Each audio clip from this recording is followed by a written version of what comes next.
Hello, everyone, and welcome back to Purple Noon, a podcast. I am here with I'm having a brain fart. What's her name? Natalia Delone to my Elaine Delone.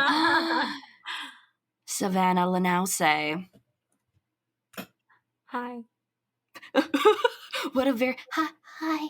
It's like I was going trying to to school. think of her name, but I was like, I prefer Romy Schneider. I've always said Rumi, but I think it's Romney, actually. I don't. Romney. I prefer her. It's all the same. It's all the same. We all got with the loan at one point. How are you, Savanna? I'm good. I've missed you a lot. I know. I apologize. I had a final for my physics exam, which went well. I got an A on my final. It was just like my teacher was like, hey, you're going to have your last exam on the weekend, and then that Tuesday, you're going to have your final. So it was just whack. And I just needed the weekend to just study. You're fine. We're back. Back out. How have you been? We haven't been able to talk movies, so have you been watching anything new? Have you been discovering anything? Did you buy anything? How's life? Okay, so Criterion sale update. I don't remember. We got a haul. I don't remember the last time we talked, but I ended up getting Gilda, the Scorsese shorts. Nice. And I got this Japanese film called Good Morning. Good morning.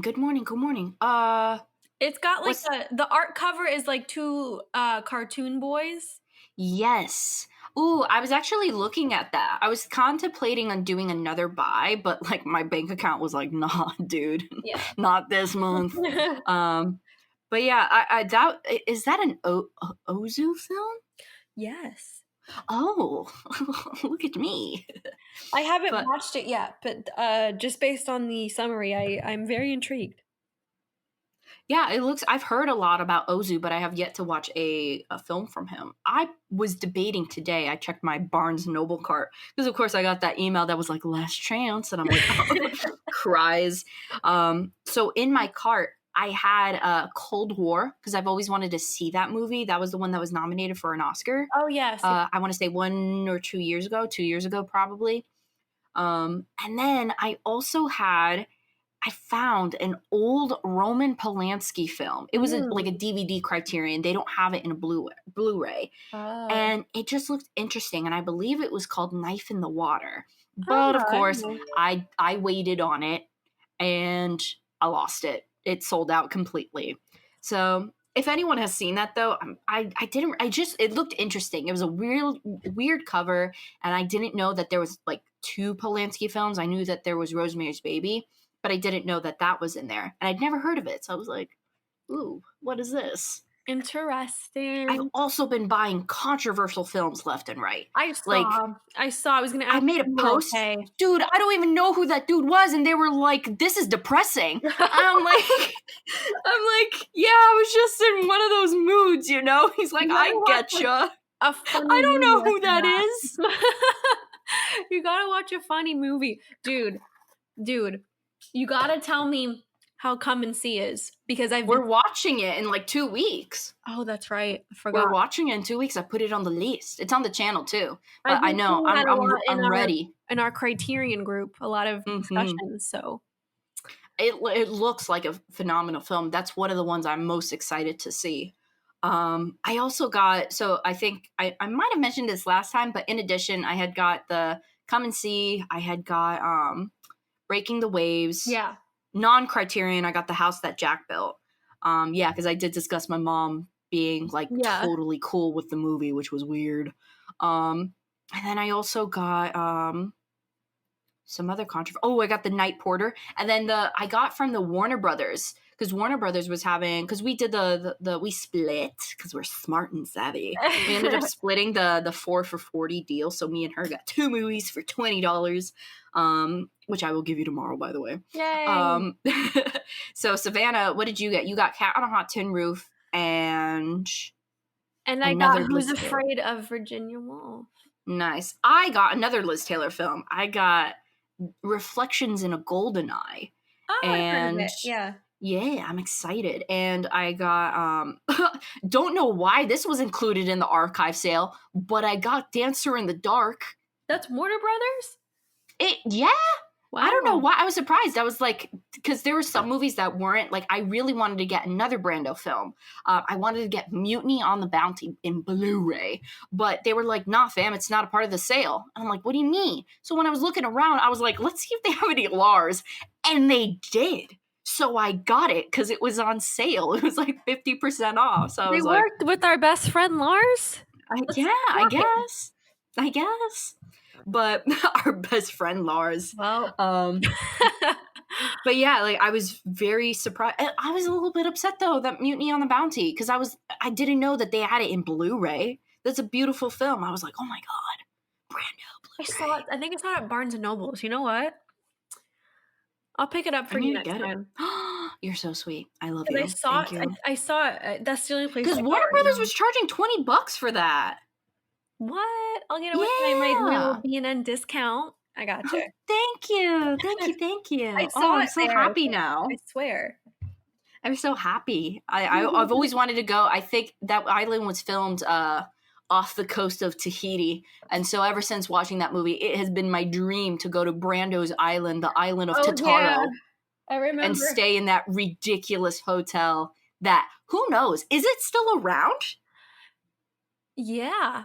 No. Okay. Well, I looked it up like when you mentioned it to me like a year ago. It was there, but I don't know if it's there now. Because there's been a lot of natural disasters, so I hope it's there. If anyone's been on the island of Totaro, please let me know how it is. I want to go. Oh, what is it called? The Brando? Yeah. It's still there. Oh, sweet. I don't know why. I think there was like some type of like Pacific natural disaster that happened a few years, and I was like, oh my god, the Brando's gone. Like, I don't know why. I just assumed it was gone. Irma? Was it Irma or Maria? No, I think it was a monsoon. I think it was a monsoon I saw that like someone like had posted on Facebook, and I was like, what if it hit the Brando on the island of Totaro? I'm the only person who knows about that, really. I truly feel. How much it is to stay here? It's like $2,000 a night. You got to take a plane and a boat to get there from Tahiti. They better. That is a lot. That is a little ridiculous. Brando better be there himself for $2,000 a night. You sign an NDA and you're like, what's this? And then 100-year-old Brando comes out. He's like, welcome to my island. Oh my god, could you imagine if it was like a reality show that no one knew about that was filmed there and the host was Marlon Brando? I feel like that would be worth the $3,000. That would be so great. Like all of a sudden you get off the plane and Brando greets you, welcome to Fantasy Island. I'd be crapping myself, honestly. All right, guys. But yeah, so that's this is where our brain has been for a week, huh? Yeah. Yeah. Oh my god. All right, you ready to jump into these reviews, Sweet Pea? Yeah. I might need a little refresher because I watched these. It's been a week. Yeah. But today we're going to be talking about 2 short films and a movie. So the first short film we're going to be talking about is called J.M Mondesir. Beautiful. J.M Mondesir is a short film that can be found on the Criterion Channel. And I picked this not only because the rest of the movies that we will be talking today are French, but a reason why I had picked it was because I felt like it obviously had related to a lot of what's going on today. This was a short film that came out in France in 2013. It's 24 minutes. And the synopsis is, in a working class neighborhood of Paris, there's been a man killed by police during an arrest. Through witnesses repeating the event in voiceover and highly poetic cinematography, a more complete picture of the event begins to unload. And so it's written and directed by Alice Colomer Kang. I could be pronouncing that wrong, and most likely am. And the main star of it is Jean-Philippe M. Oh my god, it's M. Little thing. Little thing. Sorry. Accent? No. God, we use it all the time. I don't even know what it's called right now. It's not a comma. I know what you're talking about. Not a hyphen. It's the up comma. It's the up comma. It's the comma that's upstairs. What's it called? I don't know at all what it's called. I Guys, can't for help the you. record, if I say some dumb stuff A today, I have hyphen? not gotten any good sleep That's in not like it. 5 days. What's it called? No, I said hyphen, that's something else. No, it's not cold. Whatever. Up comma M Pang. I think it's M Pang. What? Oh, that's Yeah. a name. I thought we were talking about something else. So M up comma PENG. I'm so sorry if you are listening to right now and had to listen to me go up comma. Oh my god, I'm so sorry. But anyway, Savanna, so what did you think of this short film? Okay, I'm having a hard time trying to find my notes, so I'm just gonna go what I remember, because for some reason the only thing that's coming up It's is 24 definitely an hours. interesting it is a very interesting way of presenting a story, I think. I think the way that it's Yeah. told is very different, especially, and the reason why I picked it is because it essentially involves, police brutality Yeah. in today. And of course, if you're listening to this and you know about what's going on in the US, that is currently an issue we have been dealing with. So I was very surprised. First of all, I was very, very surprised to see a film like this being made in France in 2013. And I don't know, that could just me being a common American and not thinking about outside the world. But it was just very shocking to me when I came across this, and I was like, wait a minute, this is about, police brutality in 2013 in a whole different nation. And I think it kind of made me realize, like, no, this is why when all of these Black Lives Matter protests were going on and still continuing, it reached all throughout the entire world. Yeah. Is because that this is not just a US issue. This is a world issue, without a doubt. Absolutely. What did you think? Do you remember like how it was told, where you had the voiceovers and then it would be like a video, and then on top of that video, an image would be placed, like on Yeah. top, but not covering the full screen? What did you think of that technique? Do you think it meant anything?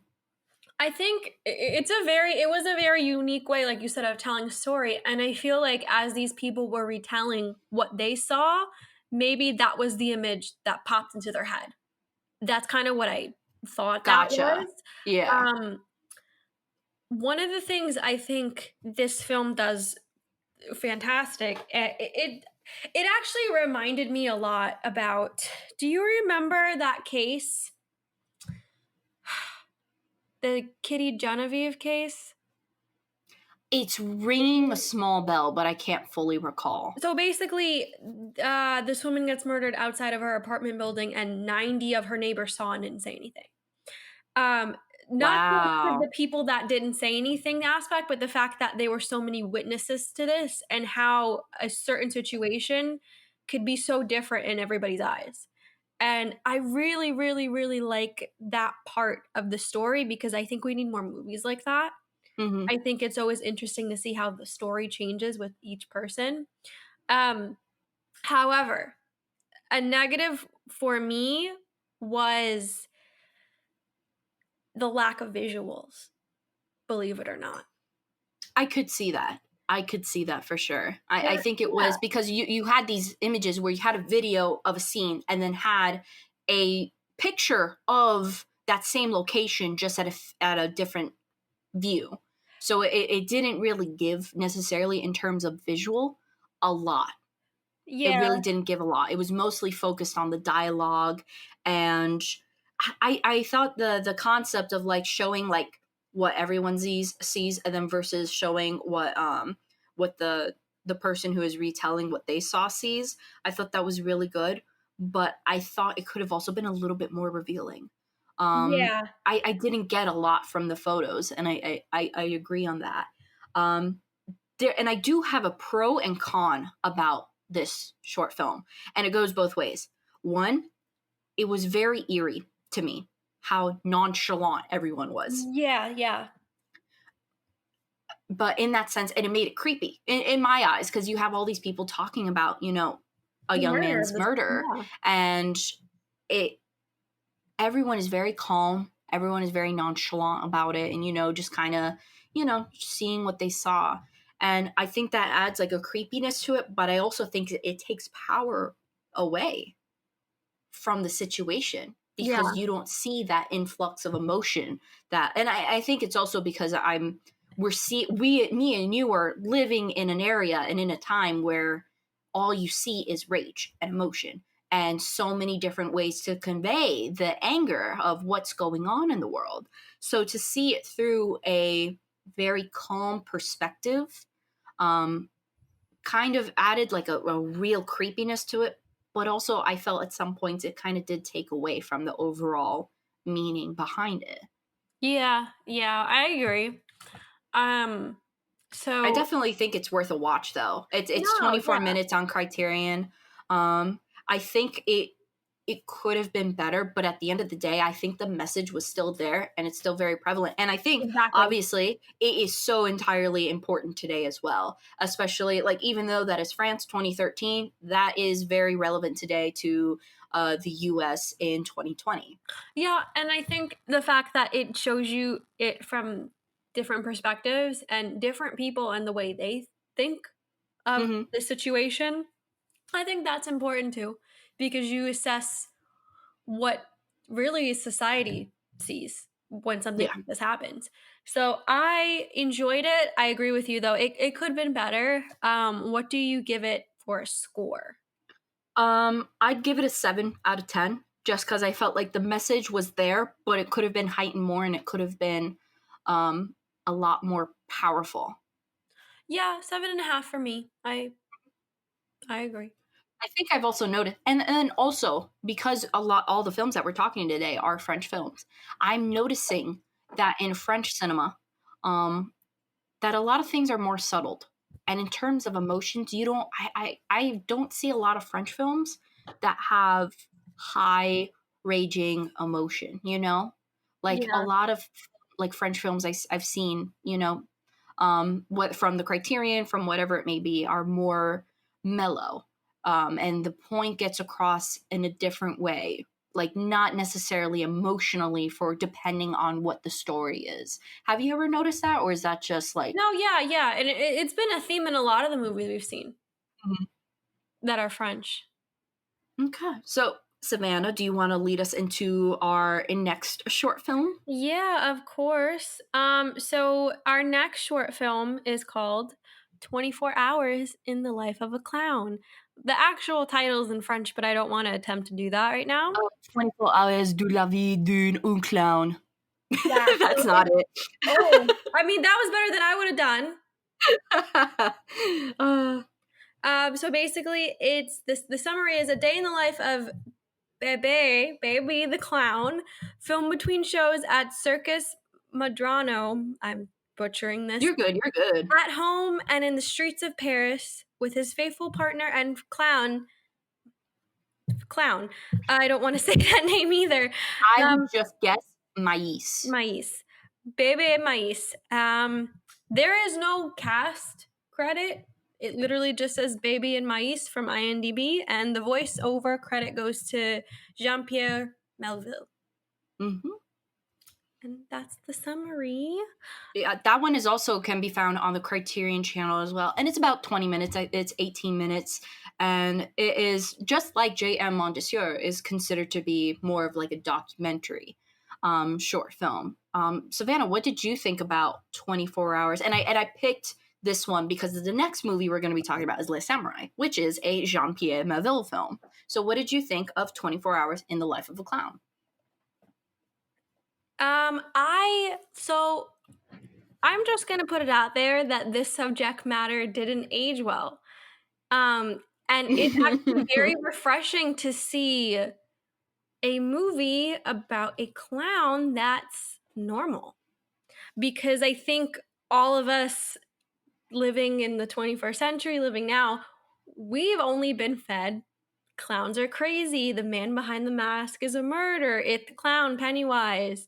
The Joker. Joker, Yeah. all of those. So this movie definitely humanizes the clown profession, and it does bring us back to where, like, when you would see a clown, it would actually represent something else than what Yeah, we know now. I thought the way it was filmed was very interesting. It was filmed documentary-esque type. yeah. I enjoyed that. I wasn't expecting that. But yeah. Personally, this was Melville's first film. This was the first thing he's ever done. Very cool. And I thought what was impressive about this, and I was happy that we picked this. This was actually, I wouldn't say picked. We go through, when we talk about criterions, we go through alphabetically.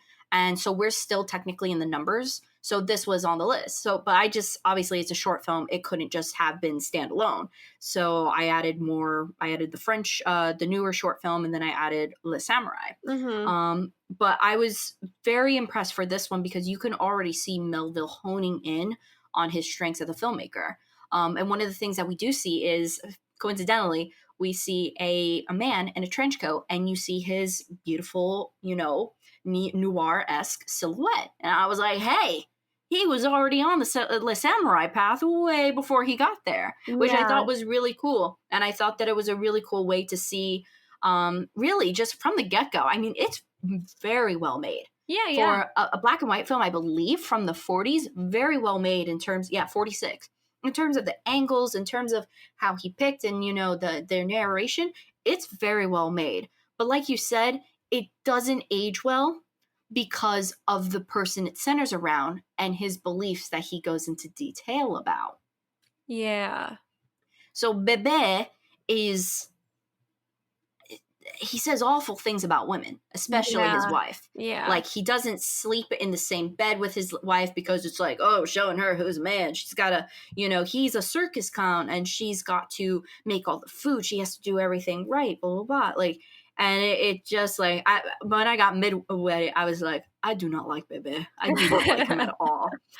Which, by the way, I wanted to look up his actual name. His actual name is Arisdemo Fridiani. Oh, okay. I was like, what a cool name, Arisdemo. Sweet. And I also wrote the dog is super cute. Anytime there's a dog in a movie that's cute, I gotta mention it. He was really good. But yeah, in terms of like stylistically, the film is ageless. Yeah. Topic and what is said and dialogue and conversation with Bebe is definitely sour. It is not.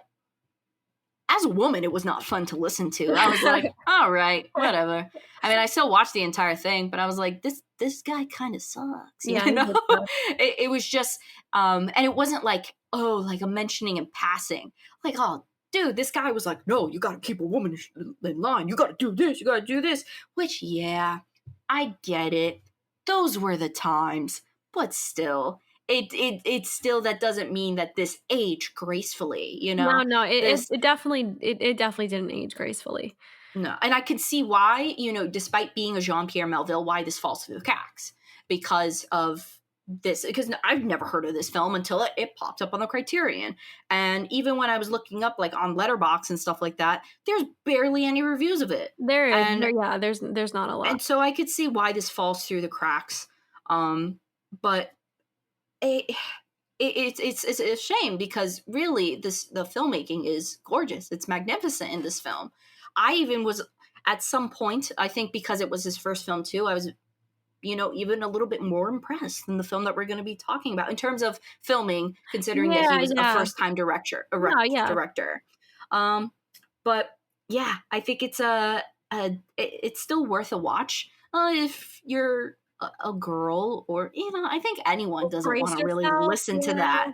I think anyone doesn't want to listen to a guy just go, yeah, put her in her place, yeah, you gotta do this, you gotta do this, and it's like, okay, all right. But it was definitely very interesting, and I totally agree with you in terms of it sees, whether it be clowns, carnies, whatever it may be, it's definitely shows a realistic job that we now kind of put into a horror genre. Yeah. Thanks to John Wayne Gacy, I think. They just took that and ran after they found out about him. Yeah, because clowns were a thing in the 70s until, Joker wasn't. Was it Joker originally? Joker wasn't originally a clown, right? I don't know. I don't remember if he was like an actual clown or if like I don't really know, but it wasn't. And even then, the original Joker wasn't meant to be like scary. You remember the original Joker, right? He was supposed to be like a trickster, I don't remember seeing clown stuff until Stephen Probably King. the 70s, I think. Well, I mean, I think it took off with Stephen King, when he wrote It. Yeah. I think that's where, like, this whole thing came from. And then now you have a lot of whatever. Yeah, you have Pennywise, you have Pennywise, you have the one from American Horror Story. Yeah, you have Um, what is it? A House of the Thousand Corpses, something like that. Where yeah, you have that one. there's a There's lot. just a lot of there's no happy clowns today. No, it's all like crazy people. That's what it Yeah. is. They turned that and so I mean, if you want to watch a film that kind of brings you back to reality at this point, or like a time where like that wasn't a thing, because now there's no more clowns. Like, let's all be honest, no one's gonna hire a clown. I had a girl in like my chemistry, like a bio, was it biochem? No, biology class, who was like, "Oh my god, I love dressing like a clown. I go to this clown fair." And we just all looked at her like, and even my teacher was like, "Get out." Like, please leave. I can't, because he had a huge fear of clowns. And this girl just openly admitted, like, "Yeah, I go to a clown fair." And we were like, "Oh god." That's And we genuine. wouldn't expect it from, like, if you saw her, you would never think like, "Oh yeah, she goes to a clown convention." So it was a really weird event. But yeah, I think if you're a fan of Melville, or even just want to see some really good like noir style filmmaking techniques, I say go for this film. But Yeah. if you are looking for an invigorating storyline, you're not gonna get that with this little sad clown named Bebe scolding his wife. I mean, Yeah, my score, I give it an 8. I did, besides the misogyny.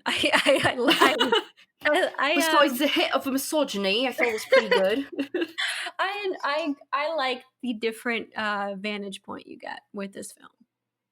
I feel 8.2 just because, like I said, in terms of like, this is something that I wish a filmmaking teacher would have showed me. I'd be like, holy crap, like this technique is amazing. Like all this film, just to see like this, like Melville, what he accomplished within his first film was fantastic. Yeah. So I think that's why I would give it an 8.2. But yeah, it's interesting. It's different, but there's just an aspect about it that might leave a sour taste in your mouth.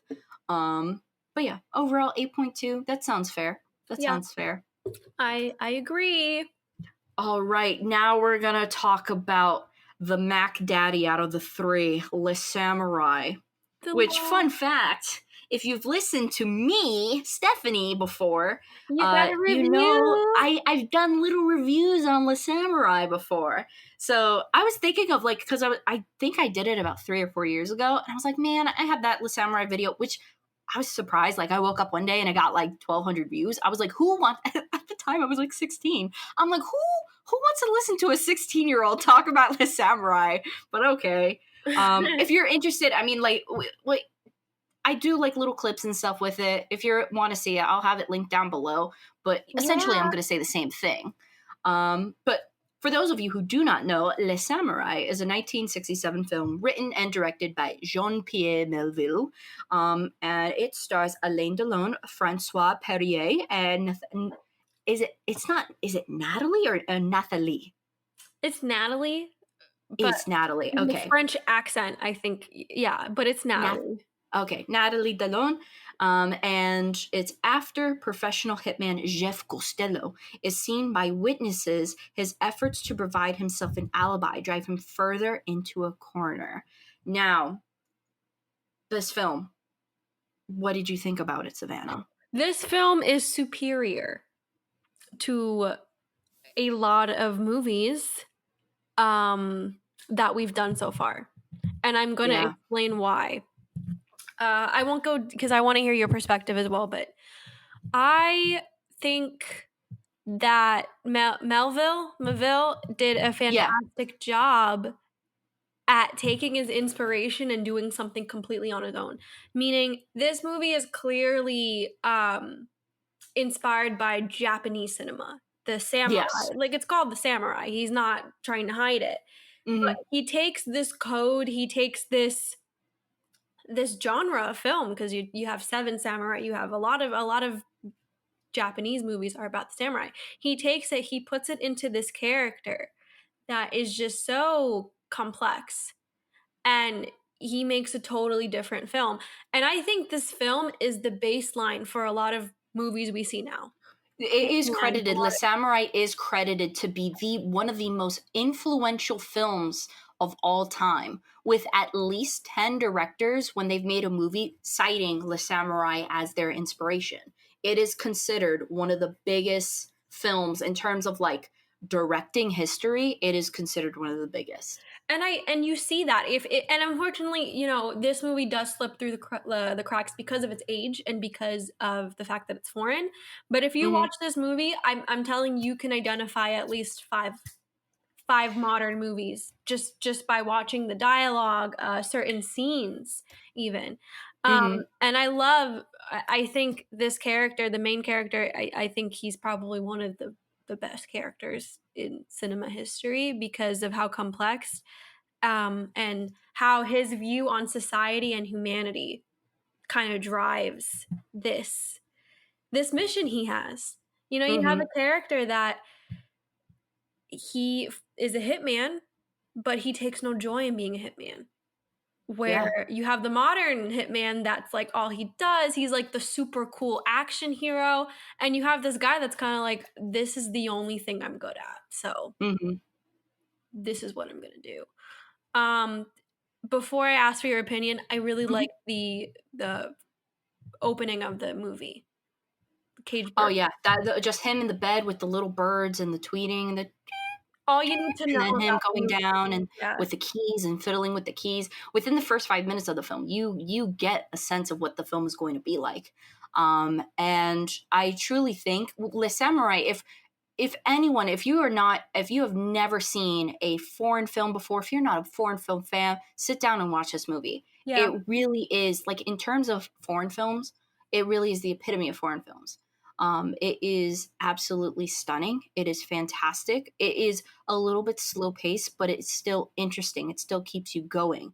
And like you just said, have a hitman, a French hitman, be inspired by the codes of the samurai, is you're mixing two worlds that you never thought could exist, and yet it meshes so beautifully. And of course, the one thing that truly makes this film incredible is Alain Delon himself. Oh, Not a only treasure. because he is a stunning looking man, but there is no one else who could be the perfect embodiment of Jeff Costello. Mhm. Jeff Costello is a man with many emotions, but yet shows none at all. And in order Mhm. to play that, in order to carry that, and some people might look at Alain Delon's character and be like, he didn't really do a lot. And that's the thing. No, yeah. You can't, it takes a special type of person to just be able to Be subtle. sit there and act and know, like, and feel the character. And it really is an incredible performance for the actual subtlety of everything. Whether it be like when he is in a scene where there's a shootout, or he is just in his own home front, like just at his own home, just laying down. There's something, and you can tell even when he's doing nothing, he's thinking of his next move. He is thinking of what's going on, and he is thinking what has happened, and maybe if this happened, if this happened. You can see all of that processing done in his Mhm. eyes, Yeah. which I think is incredibly remarkable. And of course, the directing is stunning. And one of my all-time favorite things about this movie is the sets. I like when I think of like a beautiful like a set, like a beautiful movie set, this movie comes to mind.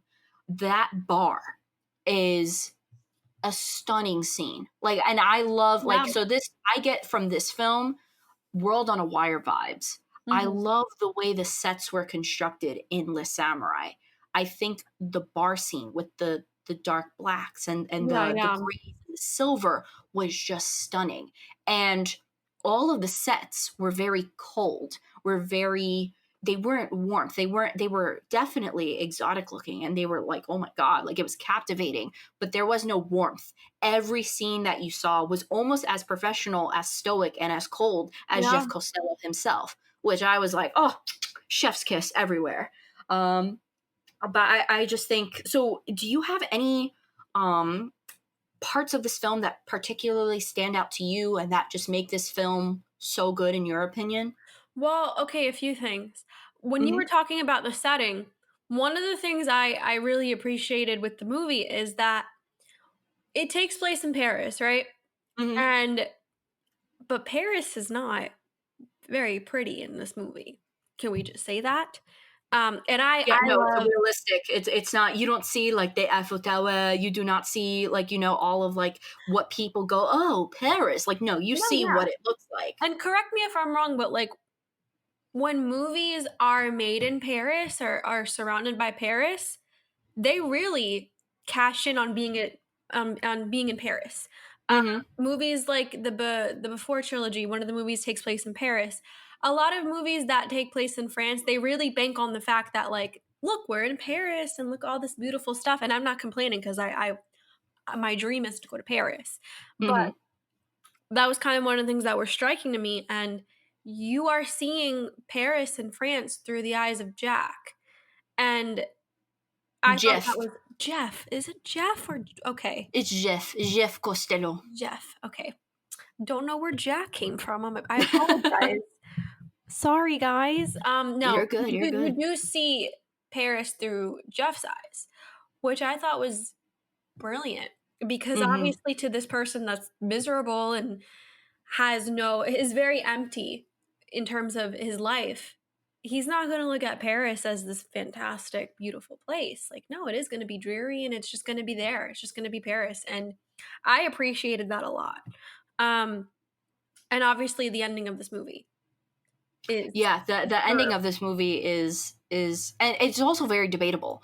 A lot of people have a hard time truly understanding the movie, and I did at first too. I had a hard time understanding what actually happened because to me, when I first watched the film, the biggest question was who hired who and why. Yeah. So do you have, because there are theories, it is really left to your own interpretation, although you do know what happens to the fate of Jeff. Do you know who hired him and why? I don't know Because I have a why. theory, because I have a little theory. Okay. What's your Um, theory? you have to pay attention to the rooms. Hmm. When we first see Jeff talking to the piano player in her home, it is also the same room to where the man who hired Jeff to kill the guy, that it's also in the same room where he says now to kill uh the piano player. It's the same house. Ooh, I did not notice that. So what that leads me to believe is that maybe, and this is my theory, I think that the piano player was sleeping with the man that Jeff killed. And then when Ooh. the alibi and everything, and then when the piano player covers for Jeff, he ends up deciding to kill his wife, girlfriend, spouse, whatever the label was. Ooh, that's good. I didn't catch none of that. Because I None. realized, because after like, I was like, what? Like, who hired who? And I think that's where a lot of people might have a hard time with this film, is understanding that. But it really is, if you don't pay attention to the little details here and there, especially in French cinema in general, Yeah. a lot of the little details matter. And just as simply looking at the background, realizing, hey, that was the same exact background that the piano player took Jeff in. So that is what my theory. Like I said, Melville kind of leaves it up to your interpretation. But That's a that good is one. what That makes I sense. think it is. What did you think? Or was that just like not, because it's one of those things where it's like you don't need to know the fact to enjoy the movie. Yeah, so I didn't even think. I was like, "Oh, look what he did." You know what I mean? Like Yeah. I wasn't trying to put the pieces together at the time. And I think you're right. The fact that it's also older film and it's in French, I do think that aspect kind of falls through the cracks. Mm-hmm. You know? So I wasn't really thinking of that. I'm trying to think. So I did really, really I think my favorite part of the movie was the dynamic between Elaine and Natasha. Mm-hmm. I Who really at the enjoyed that. time were husband and wife. Yeah, and they did, like, the chemistry was very evident. But I did enjoy seeing almost a human part of Jeff. Yeah, when he was with her and when he would stop by. And even like he had those slim moments, especially in the end with the piano player. Yeah, yeah, and I think when you do see those glimpses of, care, I wanna say, Hmm. maybe that's not the right word. I do think it adds a It's little bit almost like more. a glimpse that he is human Yeah, in it reality. adds He's a so little bit stoic. more. He's like a stone, like a walking stone throughout the entire movie because he is so stoic and so, you know, kept to himself. So when you just see kind of like these little glimpses and glimmers in his eyes that just show like, no, he is human. I It's did amazing. I like the parallel between, Elaine and Natasha, though, because, I mean, she's a prostitute in the Hmm. movie, and he's a hitman, and although that's not in the same caliber, they are kind of these people that do what they have to do, and I think that's where the connection comes in, and I think that's where you kind of build this loyalty, Hmm. and that's why you see, what she does for him, she covers, and then what he ultimately does for her and the piano player. Um, I did like that a lot because if you didn't have that, I do feel like you're looking at almost a robotic character Yeah. and someone that is just essentially a sociopath.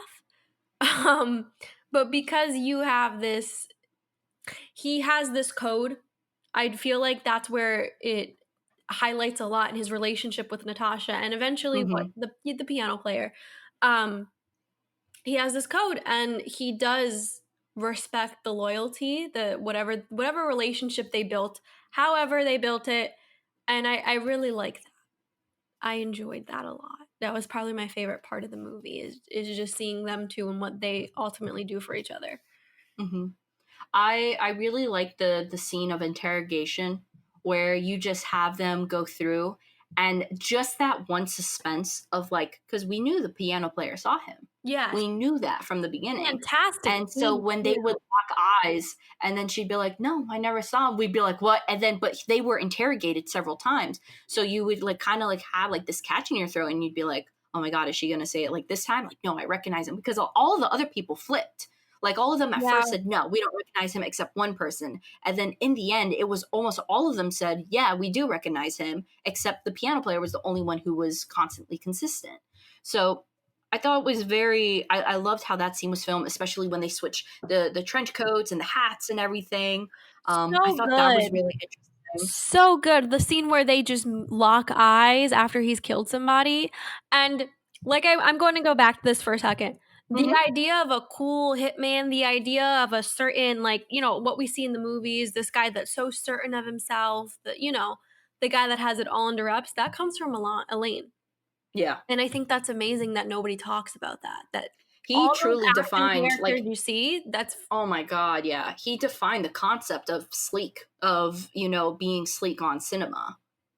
yeah, like, really, I mean, and it makes sense now because we see a lot of variation of Jeff Costello in a lot of the movies we see. A lot of the action movies, a lot of even the thrillers with the hitman or the main movie star, they're sleek, they're cool, they got it all together, and it really just comes from him, which is genius because And he I really totally think created that it's safe to persona. say, even like huge trilogies, like even though James Bond was written by Fleming Oh, a few yeah. years before, definitely in terms of the movie, you can see, especially with the newer ones with Daniel Craig, you can Yeah. see Le Samurai influences on his character and his persona, which I just think is incredible. And even when I was doing the Hong Kong cinema course, John Woo's The Killer is almost entirely, not almost entirely, but one of the biggest inspirations behind it is Le Samurai, which I thought was incredibly interesting. And also how a French movie is so influential across all nations, whether it be Hong Kong, whether it be other European countries or America. I think that's when you've created a movie that is just undeniably special. Is when everyone, all in different aspects of the world, all different parts of the world, are able to say like, "This has influenced me." Yeah. No, he definitely made I would say this movie is a masterpiece because of that. if Mm-hmm. you can, for generations, affect characters and stories, like you've created something that's timeless. I got a question for you, Steph. It's a Yeah.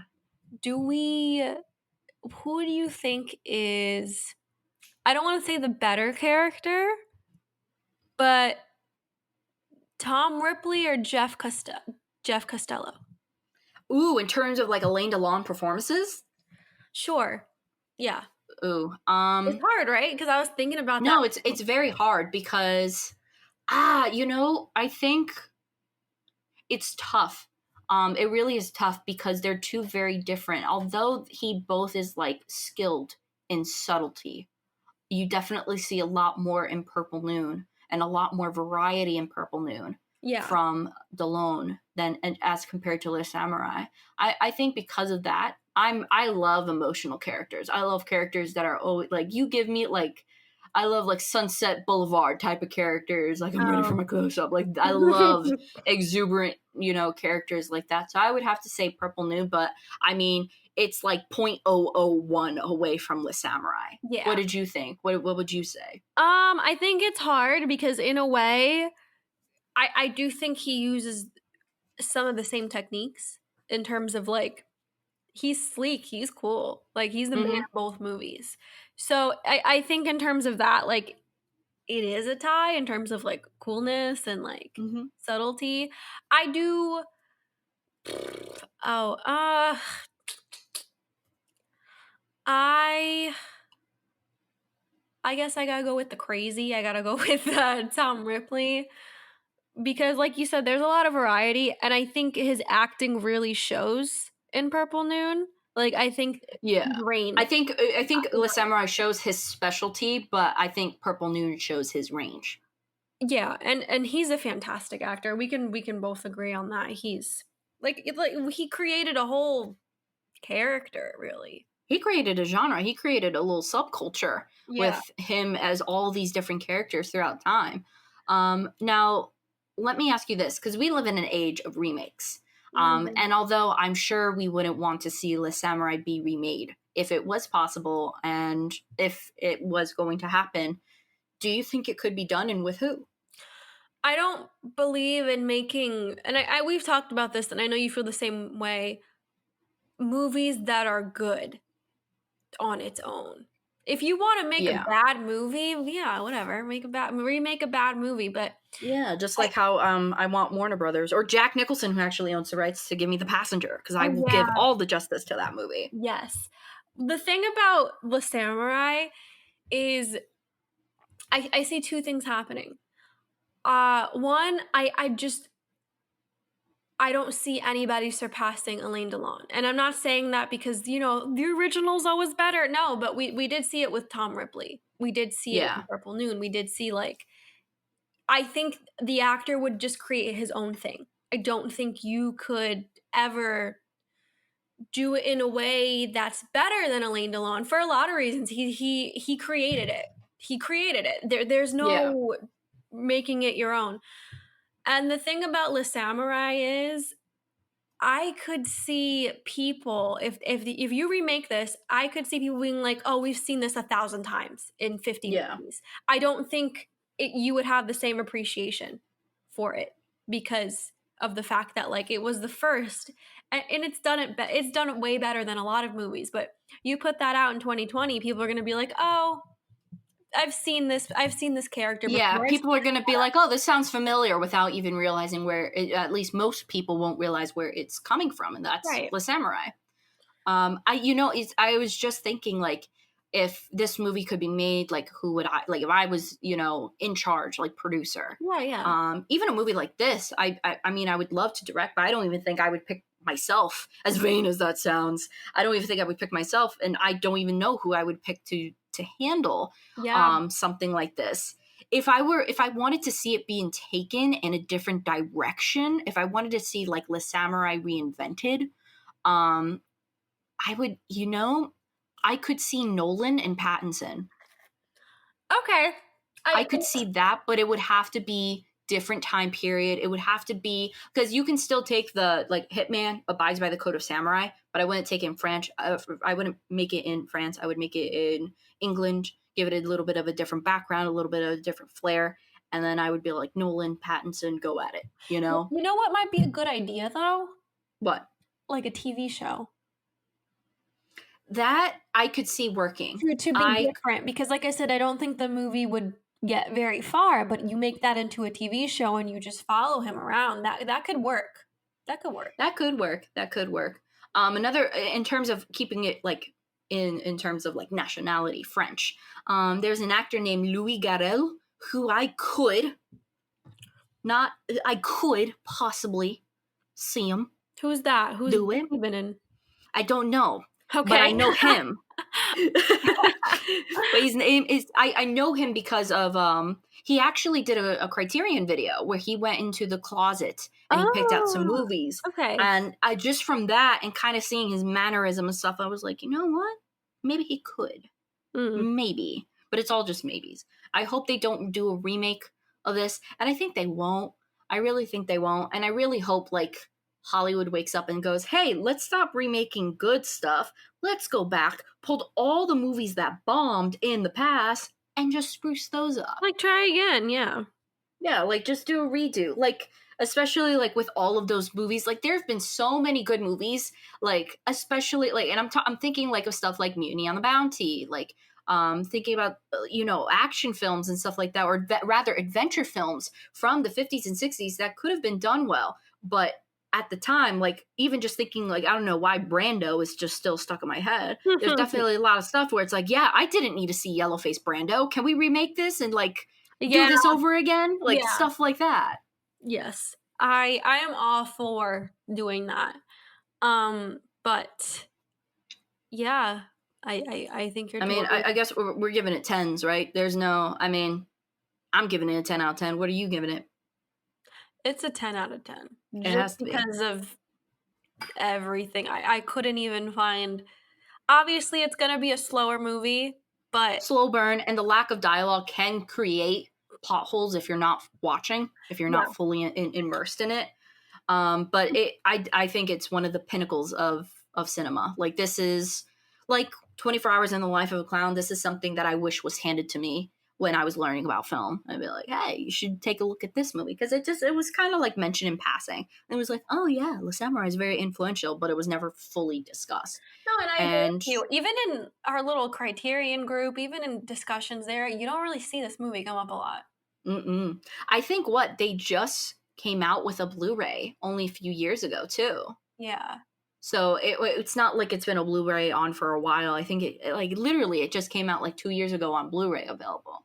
But I definitely think this film should be circulating more and should be in more people's libraries. And this is the type of film where if someone's never seen a foreign film, this is the film I would hand them without a doubt.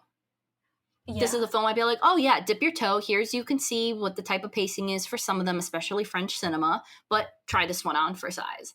And because I just think it really is not only a masterpiece, but it really is an important film to cinematic history because of its influence. No, very well said. I agree. And ladies, you get to watch Alain Delon for 2 hours straight. Oh my Lord.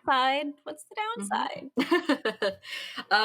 All right. So before we head out, so this episode is making up for last week's episode that was pushed. The next time you hear us, it won't be on a Sunday. It might be on a day in between today's Sunday, and the following Sunday. But the next time you will be listening to us, we are going to discuss, we're changing the scene a little bit. We're going from dark French noir to now we're going into more pop 60s type of very colorful films. And we're going to be talking about Valley of the Dolls. We had a recommendation from... I love Valley of the Dolls. Spoiler alert, but we have a recommendation from a friend of mine named Connor, who for the last month has been like, the swimmer. And I'm like, you know what? Okay. I've never heard of the movie before, but he recommended it, and I want to give it the shot. It's Burt Lancaster. Huh. So it's I've never heard of it. Same genre. I wanted to originally pair The Swimmer with La Piscine, another Alain Delon film. Right. But there was an issue where not only is it not available on Criterion La Piscine, but it's not available for viewing like on any streaming. And then the DVD was like $30. So I was like, look, we're gonna have to put this on the back burner for a little bit because we just got through Criterion July, the Christmas in July with Yeah, we're gonna have Criterions. to wait, guys. But So we are going to do The Swimmer, Valley of the Dolls, and then I picked a very colorful short film from the Criterion Channel called Le Chant du Styrene. So that should be interesting. I'm so excited. I wonder how So, many so like excited. French speakers are listening to me say this stuff and they're I'm just just like turning weeping, off. Yeah. weeping. Um, But yeah, as always, shout out to homeboy James. James, what's up? It's been a while, James. Sorry we missed a Sorry. week, James. We love you still. We really do. We And appreciate you. if you want to know how to get those nice little shout outs like to James and to Sensei David, check out our Patreon. It's one of the little pluses of being subscribing to our Patreon. There are the other ways, of course, to support us, and you can find them down below. But until next time, Savanna, do you have anything else you want to say? No. I'm good. Thanks, though. All right. Thanks for We'll the see you guys opportunity. soon. Bye. Bye.